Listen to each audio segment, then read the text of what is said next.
जंग का दायरा कार मजीद बढ़ा दिया। गजा पर जमीन, फजा और समंदर से एक साथ हमलों का ऐलान। इसराइली वजीर आजम की अगले मोर्चों पर फौजियों से मुलाकात। गजा में जारी जमीनी कार्रवाई में मजीद शिद्दत। सेहूनी फौज के नकल मकानी करने वाले निहत्ते शहरियों पर हमले जारी। शहदा की तादाद 2329 हो गई। शहदा में 724 बच्चे और 458 खवातीन शामिल। अस्पताल लाशों और जख्मियों से भर गए। 4 लाख से जायद फलस्तीनी बेघर। इसराइल का हमास कमांडर बिलाल अल कदीरा और दीगर जंगजुओं की शहादत का दावा।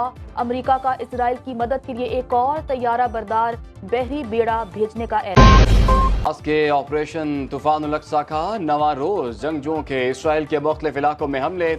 आदाफ को मिसाइलों से निशाना बनाया। 286 फौजियों समेत 1300 से ज्यादा इसराइली हलाक हो चुके। हिजबुल्लाह का बड़े पैमाने पर कार्रवाइयों का ऐलान।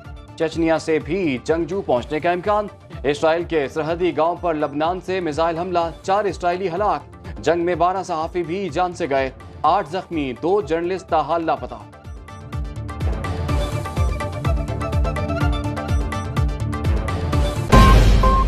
बंदी के लिए सिफारती कोशिशें। सऊदी वली अहद मोहम्मद बिन सलमान से अमरीकी वजीर खारजा एंटनी ब्लिंकन की मुलाकात। फौजी कार्रवाइयां रोकने के लाही अमल पर बातचीत। मोहम्मद बिन सलमान की गजा से फलस्तीनी अवाम के जबरी इनखला की शदीद मजम्मत।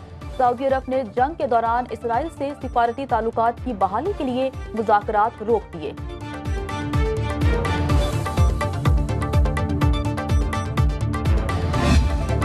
गजा में निहत्ते शहरियों पर बमबारी और गैर कानूनी माशरा काबिल मजम्मत। इसराइल फलस्तीनियों की नस्ल कुशी कर रहा है।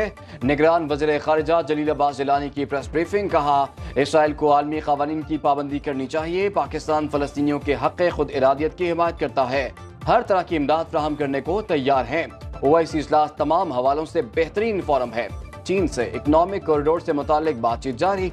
निगरान वज़ीर आज़म चीनी सदर की दावत पर चीन जा रहे हैं।